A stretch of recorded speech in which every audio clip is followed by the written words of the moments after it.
All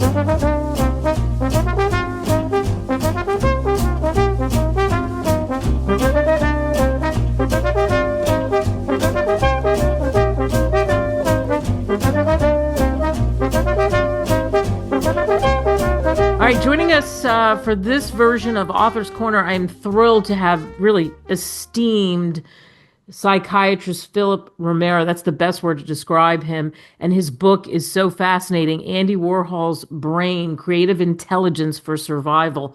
I feel so privileged to have had a long off-air conversation with him, and I can't wait for you to hear about creative intelligence and also his relationship, obviously, with Andy Warhol. Doc, thanks so much for coming on. It is my pleasure, Kate. I'm happy to be here. All right, so your relationship with Andy Warhol is so interesting because you were friends for the last 10 years of his life, and when you were a young psychiatrist, and what was he like, and what was that like for you? Well, I met Andy as a medical student. I was an artist who went to medical school. My heroes back then were Marcel Duchamp and Andy Warhol. So I followed him in the art magazines, and I was in Galveston, Texas, and I saw there was an opening exhibition, number one, of a new gallery that was opening with Marcel Duchamp. So I got in my little Pinto and drove from Galveston to New Orleans on Saturday morning. I was photographing the show. And the gallerist came over and said, "Well, who are you?" And we chatted for a bit. And I told him my ideas that Andy was the son of Marcel. And he said, "Well, you have to come in the spring. Andy's having a show here." So I go back, and Edmund Galtney was his name. He introduced me to Andy as Dr. Romero. Of course, I was still a medical student. And we started to chat, and I had an artist friend in Galveston, a major color school painter who was a peer of Andy's. And Tom Downing said, "Say hello to good old Andy for me when you meet him." So I was, my knees were knocking and I was afraid and all that sort of starstruck stuff. But as soon as I said, "Tom Downing says hi," he lit up. He became a person. He took me by the arm and he said, "Come on, I want you to meet all the blue-haired ladies of New Orleans." And suddenly I was immersed into Warhol world. Everybody, the young beauties were coming and putting their arms out and saying, "Sign me, Andy, I want to be a Warhol." He introduced me to Hazel Guggenheim, which is Peggy Guggenheim's sister. And I said, "Well, I'm coming to New York for my internship." He said, "Well, come to the factory." And that's how it all got started. Wow. So for people listening to this, it's just absolutely mind blowing, Dr. Romero, that how that friendship started up and what you saw. And what did you learn about Andy that you thought was probably so interesting that maybe you didn't know because you were able to Well, get close to him? that's the perfect question, because it was only sometime later when I began to try to conceptualize the book. I went back into my memories and reconstructed what I learned implicitly from Andy. And that first meeting, he was a maestro of organizing people and moving things around and all this stuff. And here's an example. So the senior ladies are sitting in a circle. Andy brings me over. "Hello, Hazel, this is Dr. Romero. Hazel just had an appendectomy, doctor. Show the doctor your scar." She pulls up her blouse in the middle of the gallery. And, I say, "Well, I'm glad it's healing well." But it was so, shocking. But that was Andy. I mean, he could get away with anything. Yeah, wow.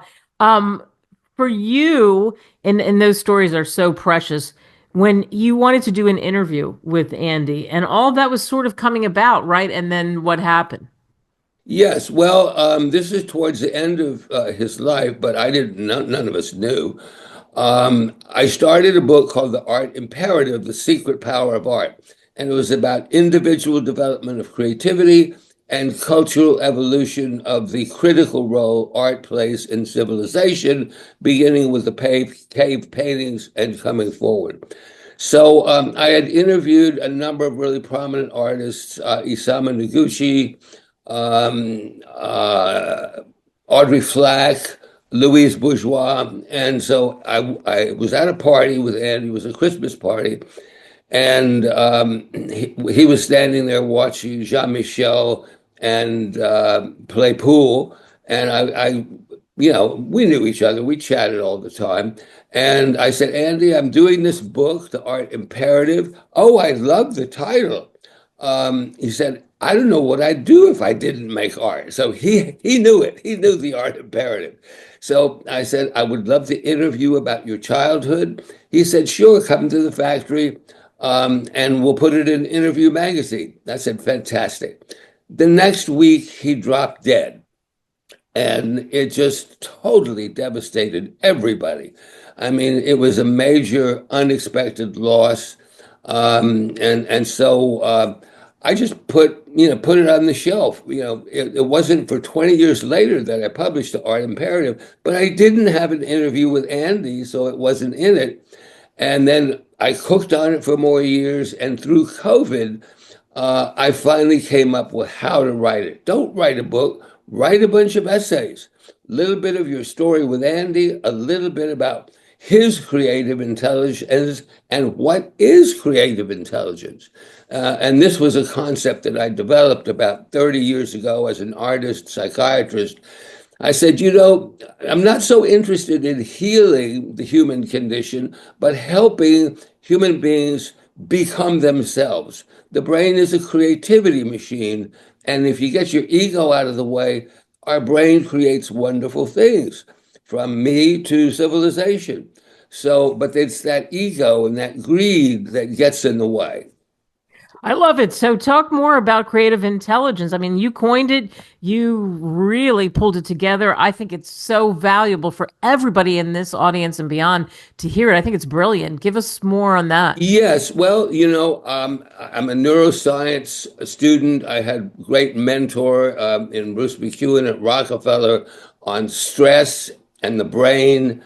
And later on, I started to apply it to my own experience as an artist in creativity.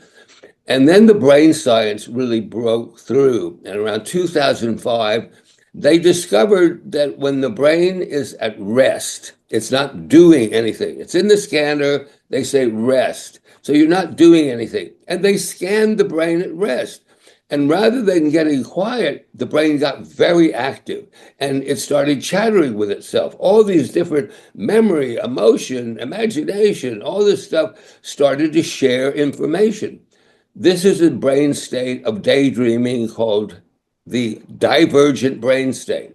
When we're doing things, it's convergent, the doing brain and the being brain. And when the brain is not doing something, it's just being, it becomes very creative. Its thinking is nonlinear. It's out of time. The ego is very quiet. And the brain is coming up with new solutions to life's problems. Isaac Newton under the apple tree. Oh, gravity. That's a good example of the aha moments that we've all had when we're not doing anything. We're just, wondering about life. And the way you did this book was just great. The essays, as you mentioned, each chapter is bite-sized, so you can pick up the book wherever you are. I wanted to make it fun, and I always had fun with Andy. Although he was very poker faced, he was hilarious. He would say one word, and it was the perfect word, and everyone would crack up. And so being around Andy was fun for me, and I wanted to make the reader have a fun experience, looking at Andy from a different point of view, looking at the developmental neuroscience of creativity and adversity. Unless we have adversity, we're not creative. we're just a couch potato watching TV. But if we have challenges, we have to solve them. And when we learn how to daydream as a method of creative problem solving, and this is what I do, I teach daydreaming to my patients, and I have a method called the 6 R's of creative intelligence training, which is remember, reflect, reframe, reimagine, reinvent, and reconnect. It's a process that I train people through, and over time, the brain's neuroplasticity is able to reparent the body. The body's a child, the mind is the parent, and the mind is now validating, empathizing, and creating a story of me, by me, for the world. So I've been doing that for 30 years. Recently, I've added ketamine to the brain, and it speeds up the process because of its neuroplasticity augmentation and its antidepressant, anti-anxiety effects. Wow. And so I think you're saying this, but Dr. Romero, what do you hope people walk away with when they read your book? I hope they realize that their brain is a creativity machine. I gave a talk in London past summer, and a number of people came up and said, "Well, I'm not creative. How do I learn how to be creative?" I said, "Yes, you're not creative. Your brain is creative.